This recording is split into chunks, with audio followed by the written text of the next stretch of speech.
প্রিয় শিক্ষার্থী, সবাইকে অনুপম টিউটোরিয়াল চ্যানেলের পক্ষ থেকে আর এক নতুন ভিডিওতে স্বাগত জানাচ্ছি। আজকে আমরা ভিডিওটা তৈরি করছি এইচএসসি ফার্স্ট ইয়ার শিক্ষার্থীদের জন্য কার্যপত্র ওয়ার্কশিট চ্যাপ্টারের উপর বেসিক আলোচনার একটা ক্লাস। তো এই ক্লাসে আমরা কার্যপত্রের কী কী প্যাটার্নের প্রশ্ন আসে বা কার্যপত্রের কী ধরনের বা কখন কোন প্যাটার্নের অঙ্ক দিলে আমরা কীভাবে সমাধান করব, আর সোজা কথা আমরা আজকের ভিডিওতে কার্যপত্র সম্পর্কে বেসিক ফুল আলোচনাটা আজকে সম্পন্ন করব। তো অনুরোধ করবো ভিডিওটি প্রথম থেকে শেষ পর্যন্ত দেখবেন। দেখার পরে যদি আপনাদের কোনো কমেন্টস থাকে তাহলে অবশ্যই আমাদের কমেন্ট সেকশনে জানাবেন। আর যদি আপনি আমাদের চ্যানেলে নতুন হয়ে থাকেন তাহলে আপনারা অবশ্যই চ্যানেলটাকে সাবস্ক্রাইব করে নেবেন এবং পাশে থাকা নোটিফিকেশন বেল আইকনটিতে প্রেস করে দেবেন। তো আমরা কথা না বলে এখন চলে যাচ্ছি আলোচনা। তো আমাদের এই অধ্যায়ের নাম হচ্ছে কার্যপত্র, যাকে ইংলিশে বলা হয় ওয়ার্কশিট। আর এই চ্যাপ্টারটা মোস্ট ইম্পর্ট্যান্ট একটা চ্যাপ্টার, কারণ এই চ্যাপ্টার থেকে অবশ্যই আপনার একটা সৃজনশীল 10 মার্কের কোশ্চেন পরীক্ষায় 100% আসবে, কখনোই মিস হয় না। যতদিন পর্যন্ত কার্যপত্র ইন্টারমিডিয়েটের বইতে অ্যাডজাস্ট করা হয়েছে ততদিন থেকে কার্যপত্র থেকে একটা কোশ্চেন মাস্ট বি থাকে। এছাড়াও যারা 2021 সাল বা 2022 সালের এইচএসসি পরীক্ষার্থী তাদের জন্য যে সংক্ষিপ্ত সিলেবাস দেওয়া হয়েছে ওই সিলেবাসে কার্যপত্র চ্যাপ্টারটি অন্তর্ভুক্ত করা আছে। তো আমরা কার্যপত্রে যাওয়ার পূর্বে আমরা আগে দেখে নিই যে আমাদের কার্যপত্রের প্রশ্নের প্যাটার্ন কী রকমের থাকে। তো আমরা মনে রাখবো আমাদের প্রশ্নের প্যাটার্নটা হয় দুই ধরনের, একটা হচ্ছে সেবামূলক আর একটা হচ্ছে ব্যবসায়মূলক। আমি আবারও বলছি, আমাদের কার্যপত্রের প্রশ্নগুলো হয় দুই ধরনের, একটা সেবামূলক একটা ব্যবসামূলক। বলে ভাই সেবামূলক চিহ্ন কীভাবে, ব্যবসামূলক চিহ্ন কীভাবে? যেমন সেবামূলক চিহ্ন হচ্ছে প্রশ্নে মজুদ পণ্য ক্রয় বিক্রয় থাকবে না। আর ব্যবসা চিহ্নের উপর হচ্ছে প্রশ্নে মজুদ পণ্য ক্রয় অথবা বিক্রয় থাকবে।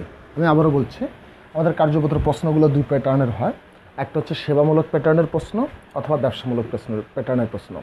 তাহলে আমরা সেবামূলক চিহ্ন কীভাবে ভাই? যদি প্রশ্নে মজুদ পণ্য ক্রয় অথবা বিক্রয় যদি কোনো কিছু না থাকে তাহলে বুঝে নিতে হবে কোশ্চেনটা সেবামূলক। আর যদি প্রশ্নে মজুদ পণ্য ক্রয় অথবা বিক্রয় থাকে তাহলে বুঝে নিতে হবে এটা ব্যবসামূলক। এইগুলো আমাদের প্রশ্নের প্যাটার্ন। এখন আসি আমরা, কার্যপত্রটা হয় কয় ঘরা কার্যপত্র হয়?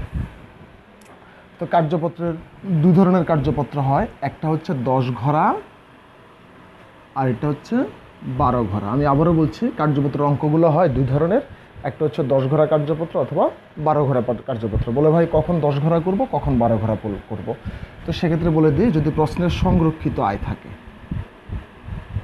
সংরক্ষিত আয় অথবা থাকতে পারে শেয়ার মূলধন, যদি এরকম যদি থাকে তাহলে বুঝে নিতে হবে এটা 12 ঘরা কার্যপত্র। আর যদি সংরক্ষিত আয় বা শেয়ার মূলধন যদি না থাকে তাহলে বুঝে নিতে হবে এটি 10 ঘরা কার্যপত্র। তো একটা কথা বলে রাখি, 12 ঘরা কার্যপত্র সচরাচর ইন্টারমিডিয়েট যারা এইচএসসি স্টুডেন্ট আছেন তাদের জন্য 12 ঘরা কার্যপত্রের অঙ্ক আসে না, 10 ঘরাটাই বেশি আসে। তারপরে 12 ঘরা কার্যপত্রটা জেনে রাখা ভালো, কেননা বলা যায় না ভাই কখন 10 ঘরা দিবে কখন 12 ঘরা দিবে, এটা যিনি প্রশ্ন করে উনিও ভালো বলতে পারেন।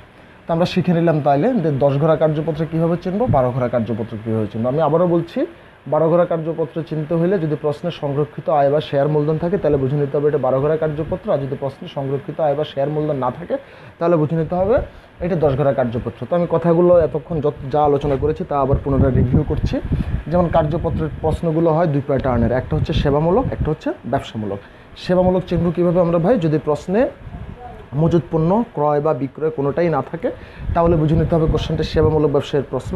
আর যদি প্রশ্নে মজুদ পণ্য ক্রয় অথবা বিক্রয় থাকে তাহলে বুঝে নিতে হবে এটি ব্যবসামূলক। এরপর আমরা কী জানলাম ভাই? আমাদের কার্যপত্র অঙ্কগুলো দুই ধরনের হয়, একটা হচ্ছে 12 ঘরা একটা হচ্ছে 10 ঘরা।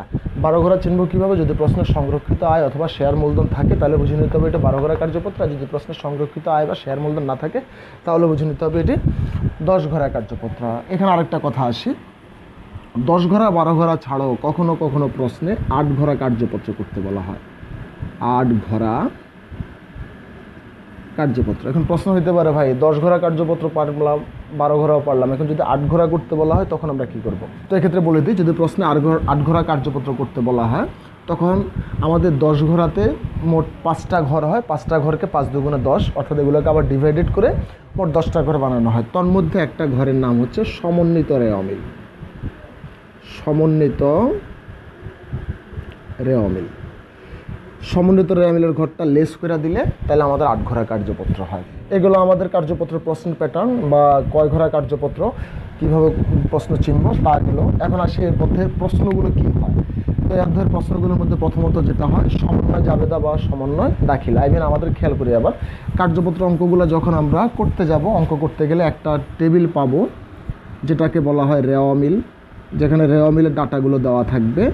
আর আমরা পাবো কিছু সমন্বয়, যা অন্যান্য তথ্য হিসাবেও বলা থাকতে পারে। আমি আবারও বলছি, আমরা যখন কার্যপত্র প্রশ্ন যখন সলিউশন করব তখন আমরা দেখব যে প্রশ্নে একটা রে অমিল থাকবে, রে অমিলের একটা ছক থাকবে, আর নিচে কিছু সমন্বয় বা যাকে অন্যান্য তথ্য হিসাবে লেখা হইতে পারে। এই দুইটা জিনিস থাকবে কার্যপত্রের প্রশ্নে। তো কার্যপত্রের প্রশ্নে যেহেতু আমরা বলেছি কি এখানে সমন্বয় জাবেদা বা দাখিলা আসতে পারে, অর্থাৎ নিচে যে সমন্বয়গুলো আছে এগুলো দিয়ে আমাদেরকে কিছু জার্নাল করতে হয়। তো সর্বোচ্চ 5 থেকে 6টা পর্যন্ত জার্নাল হয়, 6টার উপরে জার্নাল করতে বলে না। এরপরে কি আছে ভাই, সমাপনী দাখিলা আসতে পারে। সমন্বয় জাবেদা বা সমন্বয় দাখিলা একটা, সমাপনী জাবেদা বা সমাপনী দাখিলা আরেকটা জিনিস। সমাপনী জাবেদা বা দাখিলা হচ্ছে মাত্র 4টে জাবেদা,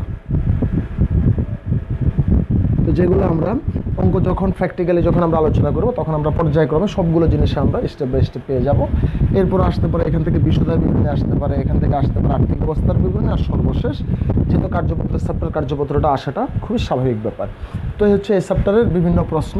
এছাড়া যেমন ক নম্বরে কিছু প্রশ্ন আসতে পারে, এখানে যেগুলো লেখা হয়েছে এগুলো হয় খতে আসবে নতুবা গতে আসবে। এগুলো দিয়ে আপনার 4 মার্কের আনসার, 4 দুগুণে 8 মার্ক সমাধান করতে পারবেন। এই 5 প্যাটার্নের মানে 5 ধরনের অঙ্কগুলো যদি আমরা সমাধান করি তাহলে আপনি 4 দুগুণে 8 মার্ক সমাধান করতে পারবেন। তাহলে বাকি থেকে কোন নম্বর প্রশ্ন ভাই? ক নম্বর প্রশ্ন, যেটা মার্কস হচ্ছে 2। যখন আপনি এগুলো করবেন তখন অটোমেটিক্যালি ক নম্বরটা আপনি ইজি ওয়েতে পেরে যাবেন। তো এই হচ্ছে কার্যপত্র সম্পর্কিত বেসিক আলোচনা। আর পরবর্তী ক্লাসে আমরা আলোচনা করব সমন্বয় জাবেদা বা সমন্বয় দাখিলা নিয়ে। তো পরবর্তী ভিডিওটি দেখার জন্য অনুরোধ রইল সবার প্রতি। আর যদি আপনি আমাদের চ্যানেলে নতুন হয়ে থাকেন, এখনও যদি চ্যানেলটাতে সাবস্ক্রাইব না করে থাকেন, এখানে চ্যানেলটাকে সাবস্ক্রাইব করে দেন এবং পাশে থাকা নোটিফিকেশন বেল আইকনটিতে প্রেস করে দেবেন। আর যদি ভিডিওগুলো ভালো লাগে অবশ্যই বন্ধুদের কাছে শেয়ার করার জন্য আমরা বিনীতভাবে অনুরোধ করছি। তো দেখা হচ্ছে পরবর্তী নতুন কোনো ভিডিওতে। ততক্ষণ পর্যন্ত সবাই ভালো থাকবেন, সুস্থ থাকবেন, অনুপম টিউটোরিয়ালের পাশেই থাকবেন। ধন্যবাদ সবাইকে।